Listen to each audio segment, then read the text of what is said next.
the slave transportation to Montgomery. All right? This is what it was. But this is the rest of the story. This is the rest of the story, Mr. Miles. Yes, sir. Yeah, this is what I want to show y'all. More to the story, bro. Read that. And just that. Any questions? Wait, if you read it out loud. Come on, I got some readers. And you've been sleeping the whole time. Come on, read.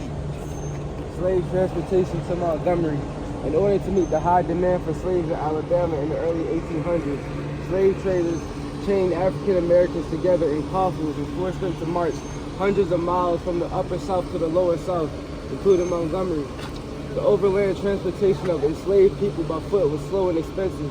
By the 1840s, slave traders began to take advantage of two new modes of transportation, the steamboat and the railroad. Steamboats carried slaves from Mobile and New Orleans up to the Alabama River to Montgomery. Rail routes constructed with slave labor connected Montgomery's train station to West Point, Georgia, and lines extending to the upper south. Hundreds of slaves began arriving by rail and by boat each day in Montgomery, turning the city into a principal slave trading center in Alabama. Enslaved people who arrived at the riverfront or at the train station were paraded up Palmer Street to be sold in the city slave markets. Excellent. Good job. That's right. Give my hand. To say that from here All the way to New Orleans, Alabama River. you see that? What is paraded? What does paraded mean? That means your girlfriend, the finest woman in all of Maryland. She's beautiful.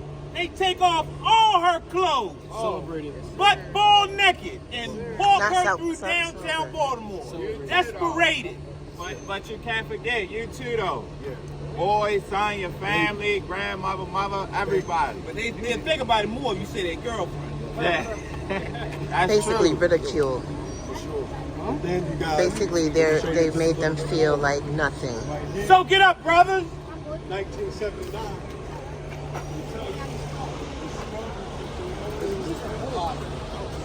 This was erected by the Danes. I don't even know who they are, but I know that their lineage is still in the city.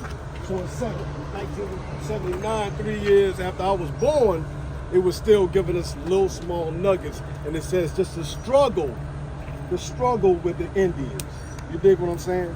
This is what they telling you. They don't give you nothing about what was going on with us.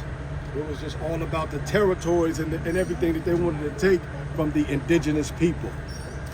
So these right here, this is what we're combating and trying to put into place today. This is why we have our museums, so you can get more to the story. You understand? But they gotta go and look, right, Brother Browder? They gotta You read. gotta read. Look and read. We would never see this. You come into these cities, once you go into new cities, look at the placards, look and see what they telling you. Okay? Let's go on down to the river. Brother